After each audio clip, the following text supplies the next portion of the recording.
Representative Congressman Brad Wenstrup on the show on 700 WW, who watched this last night and joins the show to discuss. Congressman, how are you? I'm doing fine. Good to be with you. Yeah, it's been a minute. It's been a minute. I know, too, that being a Cincinnati guy, you took a knee yesterday like the rest of us did here in Reds country with the passing of Pete Rose at the age of 83. Coroner came out and said it was arteriosclerosis and diabetes. And, if you live long enough, those are the things that trip you up eventually. But we know that Pete hadn't been well for a while.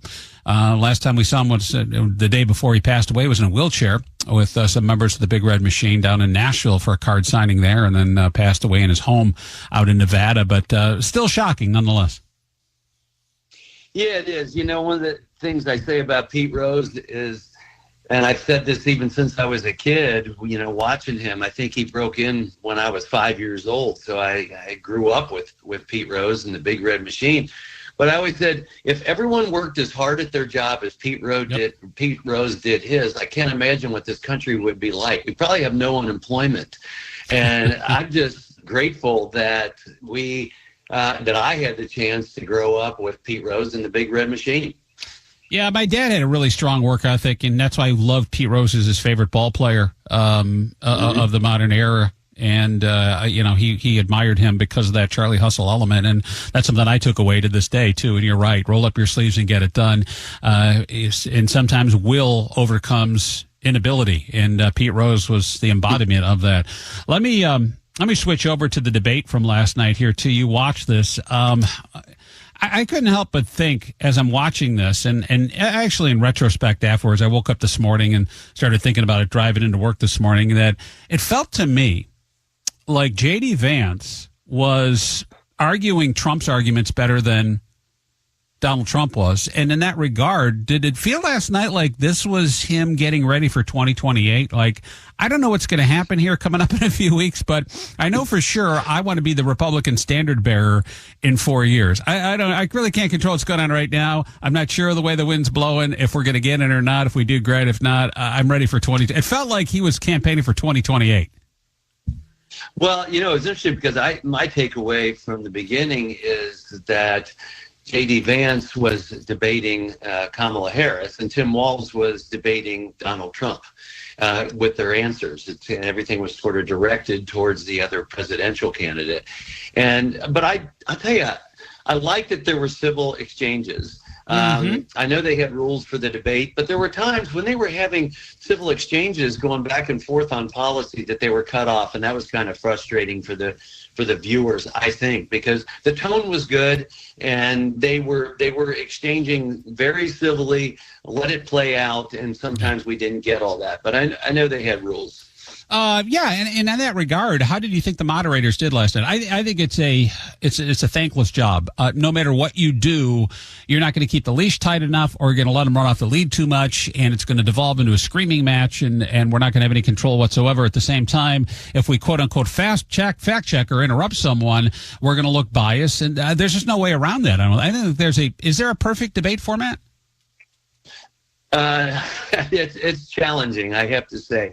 But I'll tell you, somebody asked me after the Trump-Harris debate, what I thought about that. And I said, well, it's not the way I like to debate. Let's just put it that way.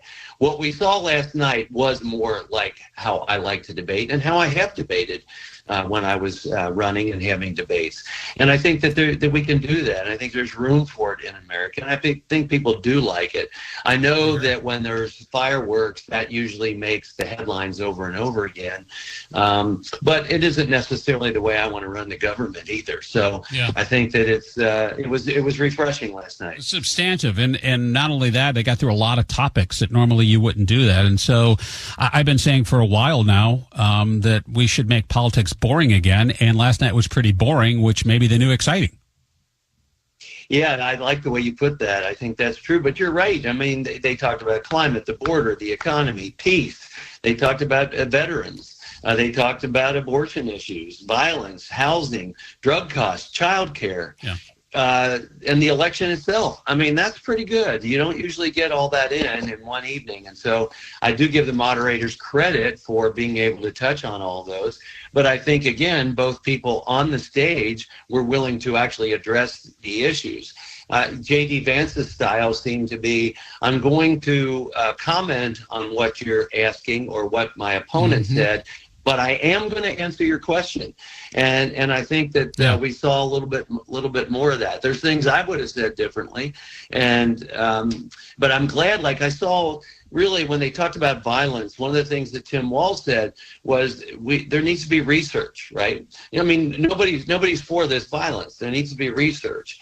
And that's something I have been saying for a while in a little bit different form. But what JD said, what are the root causes? Because I've even said on the floor, we have a shooting, and I say, when are we going to look at the events in someone's life that leads to the thoughts and feelings that going out and committing violence is okay, right? We just condemn it. We condemn it, and then you want to pass another law.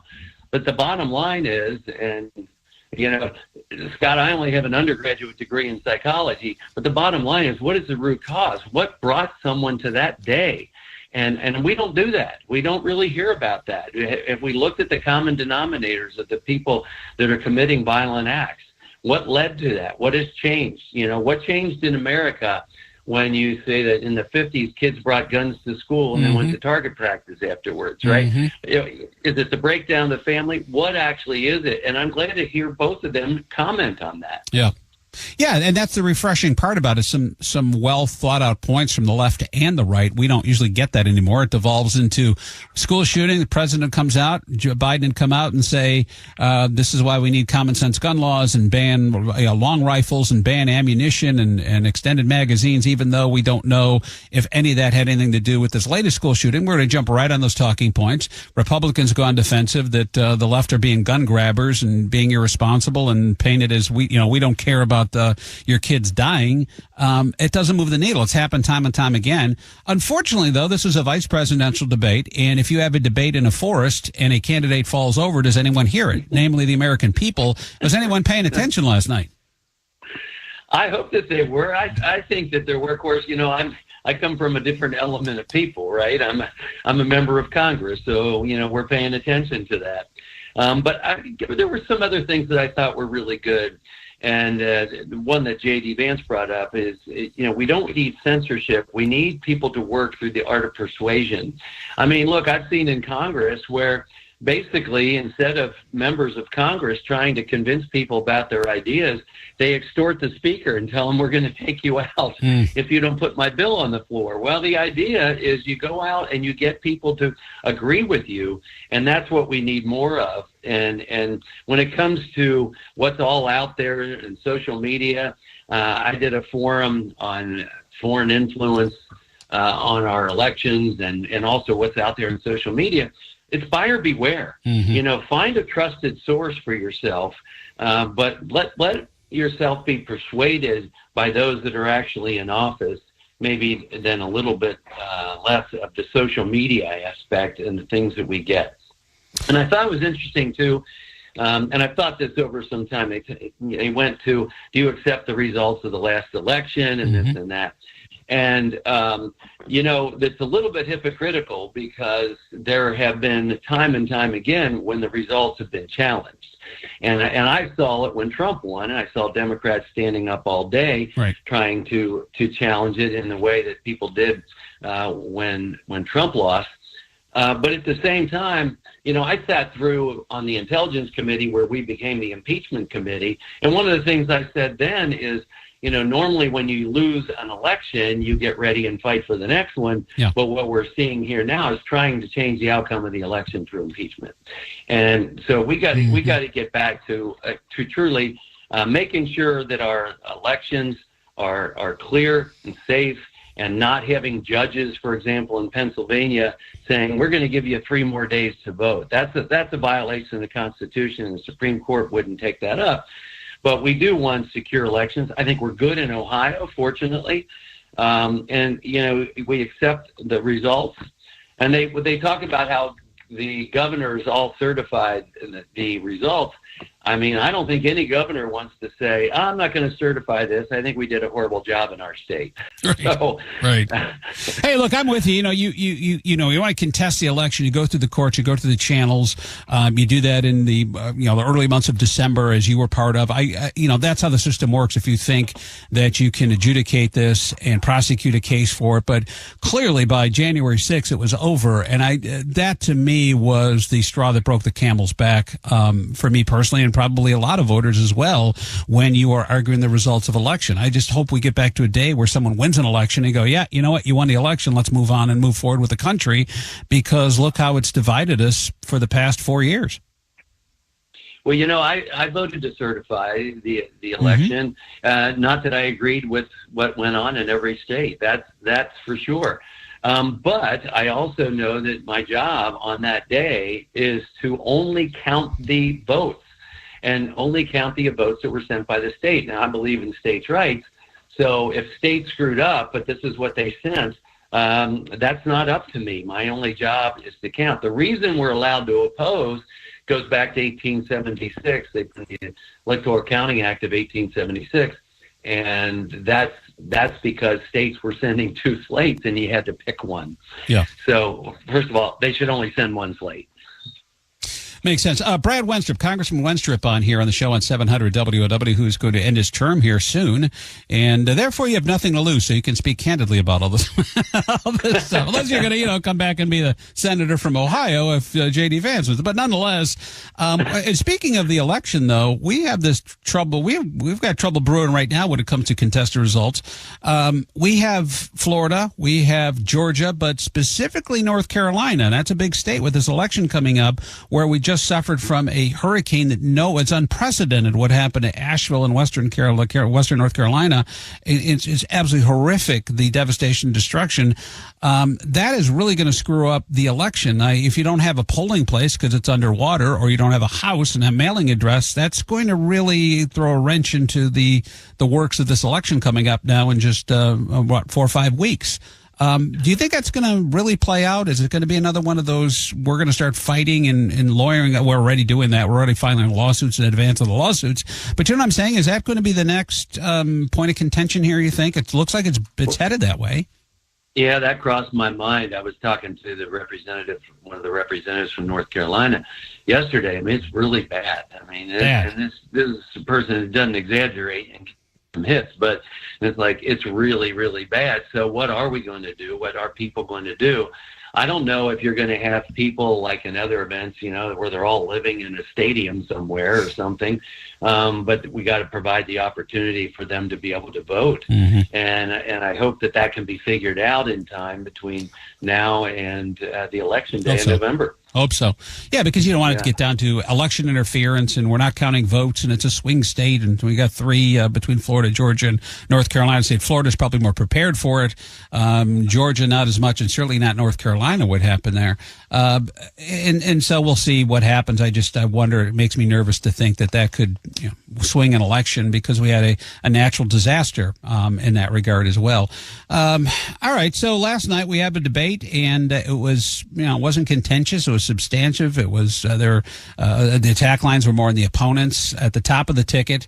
History does say that this will have little or no impact on the election coming up here too, but all in all, it was actually kind of refreshing to watch what happened last night. Did you think there were missed opportunities there? For me, I thought that with the attack line, speaking of that Vance didn't really go after Walz on his military record. I think we'd hear more about that one, and I'd be curious to hear his defense, and nothing was brought up about childless cat ladies either, which is refreshing, but it seemed like a missed opportunity for Walz.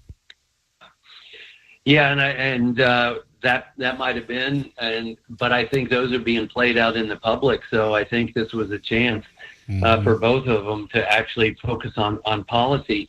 But but there were missed opportunities. I mean, I think that Tim Walz, he said, I'm a union guy. Okay, that's fine. And but I think that J.D. Vance could have said, well, I'm just an American worker guy. And, there was also the chance to say that Donald Trump, under his administration, put together the United States-Mexico-Canada agreement that was supported by the unions. You had Jimmy Hoffa Jr. at the signing, and I know because I met him there. So there was a chance where something was done in a bipartisan fashion. Not just the veteran record, but we're talking about veterans benefits and things like that. You know, I was chair of health on the VA when we did the Mission Act, which expanded care to veterans, and everyone on the subcommittee, bipartisan, co-sponsored that bill. But in committee and on the floor, Tim Walz voted against that. And I'd want to know why. Why did you vote against expanding medical care opportunities for our veterans when it was a very bipartisan bill? And I think another thing that's important to point out, because I hear it all the time as a talking point, is that Donald Trump lied about COVID. Well, the mistake that Donald Trump made is the same one that the WHO made, and that's that they believe President Xi. Now, you know, I've been chairing the pandemic committee for the last 2 years. So, I mean, that's the bottom line, is initially there was some trust placed in what President Xi had to say, that everything was under control, and it wasn't. And we've since discovered that. So I think that's a fair counter to when they say that. I agree. Yeah, as we learn more about it. But at the same time, if you go back to what lost the election for Trump, in my opinion, certainly it's hard to blame a pandemic that you didn't have a hand in, but it was the way he handled it. It was his lack of empathy. It was the worst. It was the worst time for Donald Trump because everything was going great for him. You know, the economy was humming along. We're making money. All of a sudden, this thing hits. Handled well at the beginning. Hey, we're working on a vaccine. We're going to fast track this thing. And then he became, what we're used to now. And he just turned around and started attacking the people that were in his corner. And, he didn't want to agree with his own folks. And it devolved into this mess. And it was just, I think, and here's where you got to bring it back full circle. What I saw out of J.D. Vance was someone who was more articulate about that and thoughtful and showed empathy and grace and all those things you also have to have as president. I mean, Donald Trump certainly is a lot of things. One of the things he's not is an empathetic person. And you need that if you're going to be president of the United States. We saw that during COVID. Well, it's interesting. As I listened in, I was with Steve Scalise, and he connected a woman whose daughter was killed by a drunk driver who happened to be an illegal immigrant. And Steve connected them, and we listened in on the call, and he was wonderful with her. Mm-hmm. I mean, he was completely empathetic. But, but you got to be that publicly, though. That's the thing, man. We hear that about him behind the scenes, but you need to do that on the trail more. Like we saw from Vance last night. Yeah, and you're right. But going back to COVID, I will tell you, even under the Trump administration with Secretary Azar coming to the doctor's caucus, I made this point more than once. I said America needs to be hearing from the doctors treating COVID patients, not the politicians and not the guy in the lab. And that was a problem. Dr. Fauci just kind of took over, and he was only focused on the virus and the possible vaccine, but he wasn't interested on the other things going on in the economy, et cetera. He didn't talk about that. And when it came to the disease itself, it would have been nice if we had a doctor walking out of the hospital every day, going in front of the microphones, pulling down his mask and saying, here's what we're seeing. These are the people that are dying. These are the people that are most vulnerable. Right. Here's what seems to be working. Here's sense. The advice I would give you. That would have been so much better. And believe me, that's part of my report that's going to come out before the end of the year. I want to cycle back with you on that when that comes out before you leave office in that report, because that's going to be big. Again, Congressman Brad Wenstrup from Ohio. Thanks again so much for the time, Brad. Great catching up. Always. Good talk to you, Scott. Take care, pal. Thank you.